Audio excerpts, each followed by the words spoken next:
जय सिया राम, जय श्री कृष्ण। आप समस्त वैष्णव हरिभक्त जनों का सादर स्वागत है आज की इस परिचर्चा में।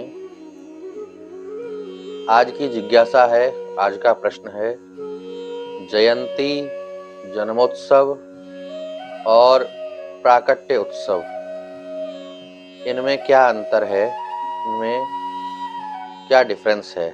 जयंती, जन्मोत्सव और प्राकट्य उत्सव, प्राकट्य में क्या अंतर है? ये विवाद अक्सर भगवान के अवतारों के जन्म के समय में जो उत्सव होते हैं उस समय में उठता है, अक्सर कुछ समय से उठता हुआ देखा गया है। तो कुछ लोग जिनको ज्ञान नहीं है, पढ़े लिखे हैं नहीं, संस्कृत का ज्ञान नहीं है, जिनको व्याकरण का ज्ञान नहीं है, वो ऐसा कहते हैं कि जयंती तो मरे हुए लोगों की होती है। जयंती का अर्थ लगाते हैं कि जो मर गया है, जिसकी मृत्यु हो गई, उसकी जयंती होती है। जन्म के साथ जयंती का संबंध नहीं है। लेकिन ये सरासर गलत बात है, ये मूर्खता है। जयंती शब्द मरणशील लोगों के लिए प्रयुक्त नहीं होता, उनके संदर्भ में प्रयुक्त नहीं होता। तो जयंती के अर्थ होते हैं, जयंती का लौकिक अर्थ देखिए तो वो है, शाब्दिक अर्थ देखेंगे, जयंती का अर्थ होता है पताका। जयंती का एक अर्थ है इंद्र की पुत्री जयंती। जयंती का एक अर्थ दुर्गा भी है, जयंती दुर्गा काली, तो जयंती दुर्गा अर्थ भी है। जिए और शत्रु नीप अर्थात जिसकी जय हो, जिसकी जय हो, ये अर्थ जयंती शब्द का बनता है। और कोई भी अर्थ जो है मानव मर्त्य को सूचित नहीं करता। जयंती किसी महत्वपूर्ण कार्य के घटित होने, किसी महत्वपूर्ण घटना के घटने की वार्षिक तिथि पर जो उत्सव होता है उसे कहा जाता है। वास्तव में जयंती का अर्थ क्या हुआ? किसी घटना का जो वार्षिक उत्सव है वो जयंती कहलाता है।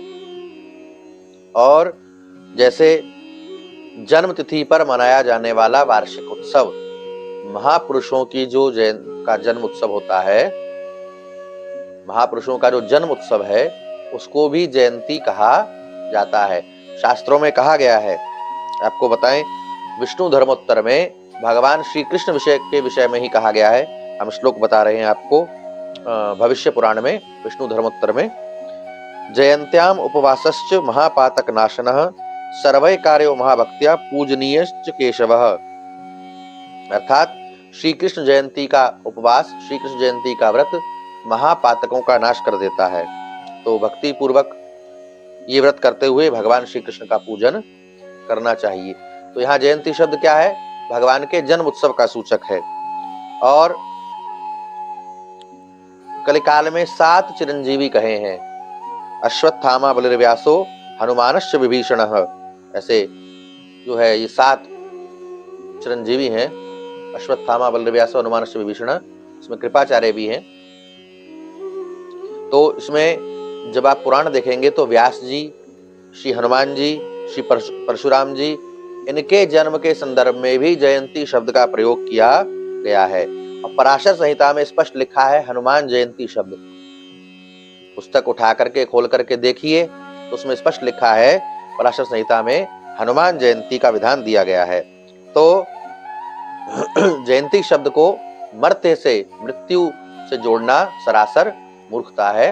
जयंती शब्द जन्मोत्सव के साथ में प्रयोग हो सकता है, अथवा तो जैसे जन्मोत्सव वार्षिक होता है ऐसे ही जयंती शब्द भी उसी का परिचायक है। जयंती जन्मोत्सव में कोई अंतर नहीं है।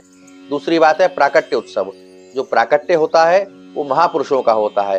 सामान्य मनुष्यों के जन्म को प्राकट्य उत्सव नहीं कहा जा सकता, क्योंकि प्राकट्य केवल भगवान का होता है।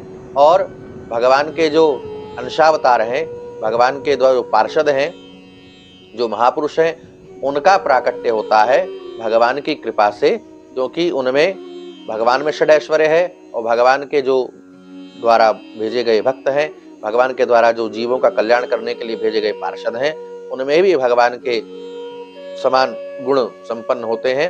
इसलिए आजकल एक ट्रेंड चलता है, किसी का जन्मदिन है तो लोग उस पर लिख देते हैं प्रागट्य दिवस की बहुत बधाई हो। अरे भाई हद हो गई। प्रागट्य केवल और केवल भगवान का होता है, अन्य का जन्म होता है। प्रागट्य का अर्थ है प्रकट होना और जन्म का अर्थ है माता के गर्भ से जन्म लेना। जिसका माता के गर्भ से जन्म हुआ है उसको प्राकट्य नहीं कहा जा सकता। भौतिक रीति से जिसका जन्म हुआ है उसको आप जन्मोत्सव जयंती कहकर के प्रयोग कर सकते हैं, लेकिन प्रागट्य जो है वो भगवान का होता है। और भगवान का जो जन्म है, भगवान तो जन्म मरण से परे हैं, भगवान प्रकट होते हैं। जैसे मथुरा में कारागार में देवकी वसुदेव के सामने भगवान चतुर्भुज रूप में प्रकट हुए, बाद में शिशु रूप में हुए। कौशल्या जी के सामने भय प्रकट कृपाला चतुर्भुज रूप में भगवान प्रकट हुए, बाद में शिशु रूप में परिवर्तित हुए माता के निवेदन करने पर। तो जयंती और जन्मोत्सव एक शब्द है और प्रागट्य जो है वो केवल और केवल भगवान के संदर्भ में प्रयोग किया जाना चाहिए, ऐसा शास्त्र का मत है। आपके मन में कोई प्रश्न जिज्ञासा होवे तो आप कमेंट में लिख करके बता सकते हैं। गुरु गोविंद की कृपा से उसका भी शास्त्रीय समाधान करने का प्रयास किया जाएगा। और लाइक करिए, कमेंट करिए, शेयर करिए, सब्सक्राइब करिए। जय सिया राम, जय श्री कृष्ण।